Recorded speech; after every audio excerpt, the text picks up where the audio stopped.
What is the crack, everyone? Welcome back to the kitchen. Today we are doing one of my favorite breakfasts. It is a breakfast burrito. Perfect meal for a late weekend, or if you're pushing breakfast back to like a brunch. It's a really good option, really simple, and it's just a couple of ingredients.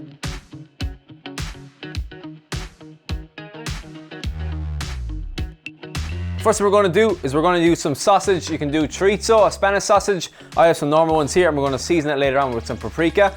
Just chop them into small little bite-sized pieces, and we're going to fry them off in the pan.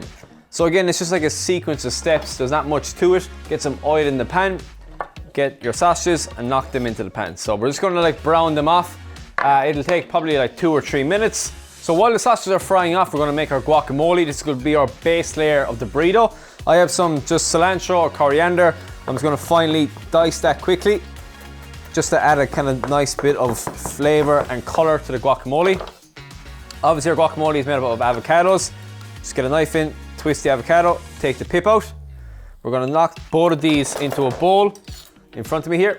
So just get with a spoon, get your spoon in and around the skin, and then just peel out the inside of the avocado into a bowl. Again, these are nice ripe avocados, so they'll mash really well, and they're coming out really well of the shell itself. So if it's unripe, it won't work as well.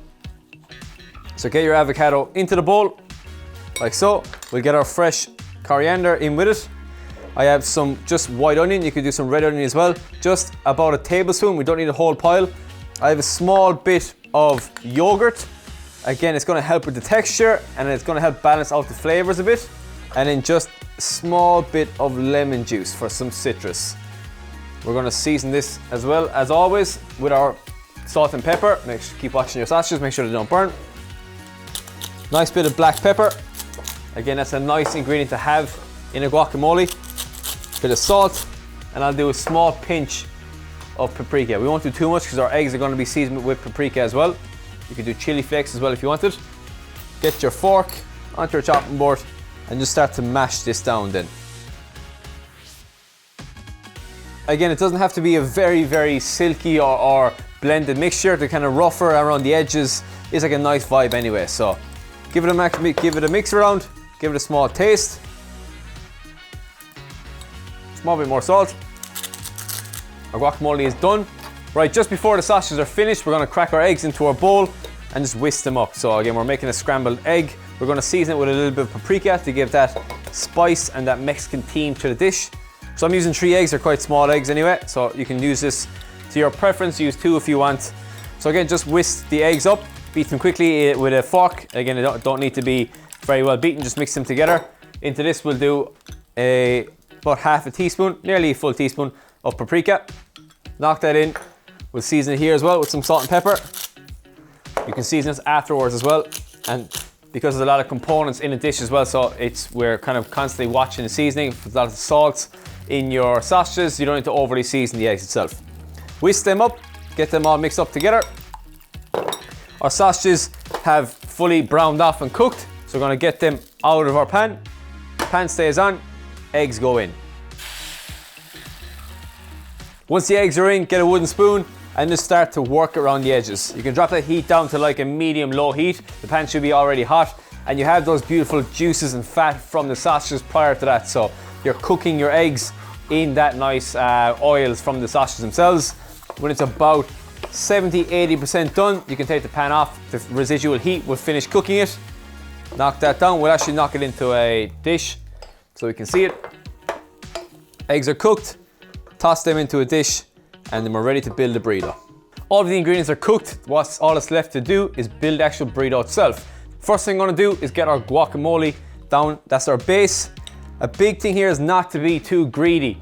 If you have enough ingredients left over, you can make 2, or you could double up your wraps, but don't be over greedy because the wrap won't close if it is. On top of that, we'll do our sausage that we've just fried off. So knock your sausage in. On top of that, we'll do our eggs that we just cooked as well. So again, we don't need all of that because it won't close. We'll do some beans. So we have some mixed beans here. So they're kidney beans and chickpeas. Just a small few over the top. Some cheese, which is very important. It's going to help us bind it and bring it together. And then for me, a personal preference is a little bit of hot sauce. So again, you can do a sriracha sauce or any hot sauce. You can leave it out if you want, but it adds a nice little bit of zing. The most important part is the sealing of the burrito. We're wrapping it up. There's a foolproof way of doing this. So we get both sides, left and right, tuck them into the middle, take the back, roll it all the way over, fold it into bed, and then roll it over on top itself. So that way you should always get a perfectly folded tortilla, burrito, whatever it may be, it will always be folded. So you see the center of the burrito is absolutely beautiful. It's so like picturesque, there's so many different colors and flavors involved. That is the burrito finished and done. We can do a small bit of cheese over the top and a few beans around the sides. And that is the breakfast burrito done. Please subscribe to the channel. We have a ton more recipes planned on the way. Until next time, keep on cooking.